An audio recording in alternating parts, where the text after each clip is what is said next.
Assalamualaikum warahmatullahi wabarakatuh. Bagaimana kabar kalian? Semoga kalian diberi kesehatan dan masih semangat untuk mengikuti mata kuliah kali ini.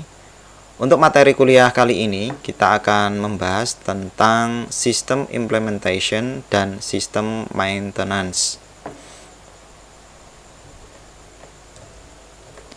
Jadi tipe dari sistem implementation yaitu direct conversion, yaitu sistem baru diimplementasikan langsung secara menyeluruh, menggantikan sistem yang lama tanpa ada transition period.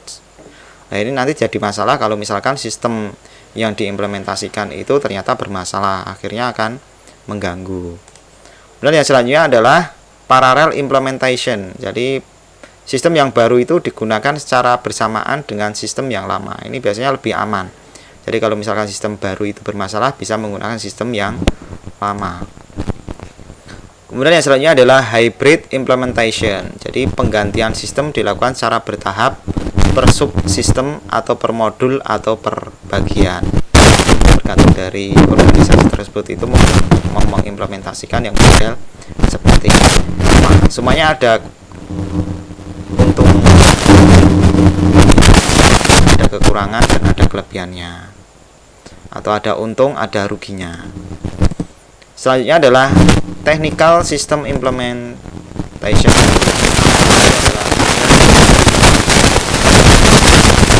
Jadi pengadaan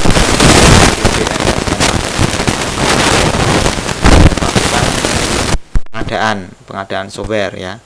Kemudian hardware acquisition ya. Jadi pengadaan komputer dan peribahasa lainnya serta perangkat jaringan komputer. Kemudian data preparation dan conversion. Jadi bila pembangunan sistem informasi baru ditujukan untuk menggantikan sistem informasi yang lama, perlu disediakan fasilitas atau tools untuk melakukan transfer data antar kedua sistem tersebut. Jadi kalau menggunakan sistem baru jangan asal langsung mengganti. Jadi dipastikan bahwa sistem yang lama itu bisa dimasukkan ke sistem yang baru. Yang kedua, untuk greenfield, sistem perlu dibuatkan kamus elemen data yang digunakan untuk atau sebagai referensi bagaimana memasukkan data ke dalam sistem tersebut. Kemudian installation, jadi pemasangan hardware dan software, pemasukan atau pemilihan data ke dalam sistem yang baru. Jadi ini adalah teknik-teknik cara mengimplementasikan sebuah sistem ya. Kemudian testing. Jadi testing ini untuk memastikan bahwa sistem itu bekerja sesuai dengan ketentuan. Testing acceptance test merupakan tes paling akhir dalam pembangunan sistem informasi ya, dan menandai berakhirnya proses pembangunan sistem tersebut. Jadi testing ini sangat penting dalam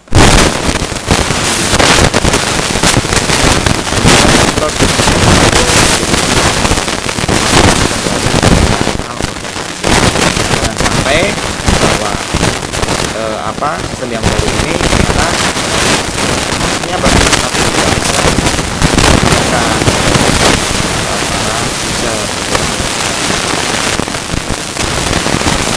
ini konsep sistem maintenance ya, jadi bug in system, jadi adanya error atau adanya bug di dalam sistem yang perlu segera diperbaiki.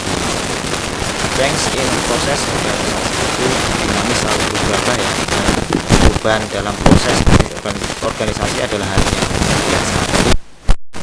Bug itu biasanya dalam software itu pasti ada ya, jadi memang kita sebagai developer harus siap ya.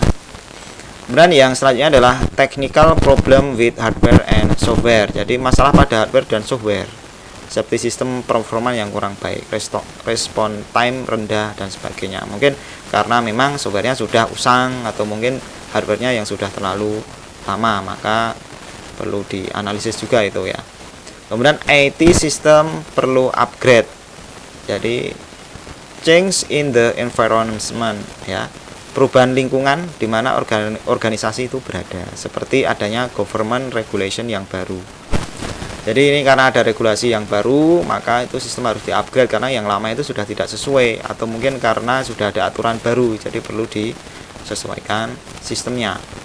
Kemudian yang selanjutnya adalah new request from organization stakeholder. Jadi ini memang permintaan dari stakeholder itu untuk memperbaiki sistem atau membangun sistem baru agar terjadi perubahan dalam sistem dan cara kerja organisasi. Jadi ini memang ya seperti yang disampaikan di awal tadi, bahwa organisasi itu adalah dinamis, selalu berubah. Itu nanti akan berpengaruh dengan sistem yang sudah dipasang.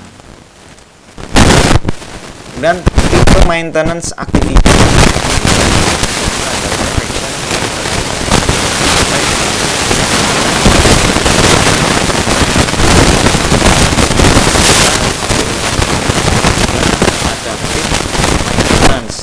jadi perbaikan sistem informasi guna mendukung sistem informasi lingkungannya atau human activity system. Dan corrective maintenance, jadi perbaikan sistem saat ada error atau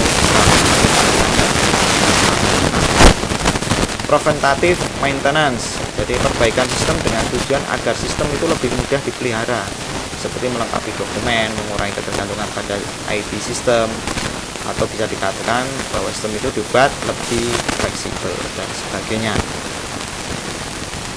Proses dari sistem maintenance, jadi prosesnya itu yang pertama adalah maintenance team.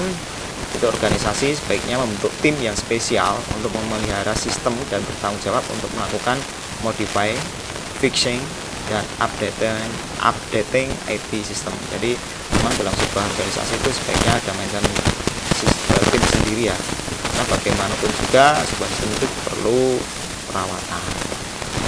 Flexibility analysis, jadi sistem itu dirancang sedemikian rupa sehingga mempunyai kemampuan untuk memelihara sistem itu sendiri dan dapat mengantisipasi perubahan-perubahan di masa mendatang. Jadi itu sistem yang sebenarnya ini bisa membantu dari maintenance team itu sendiri ya, sehingga pekerjaannya itu tidak terlalu berat.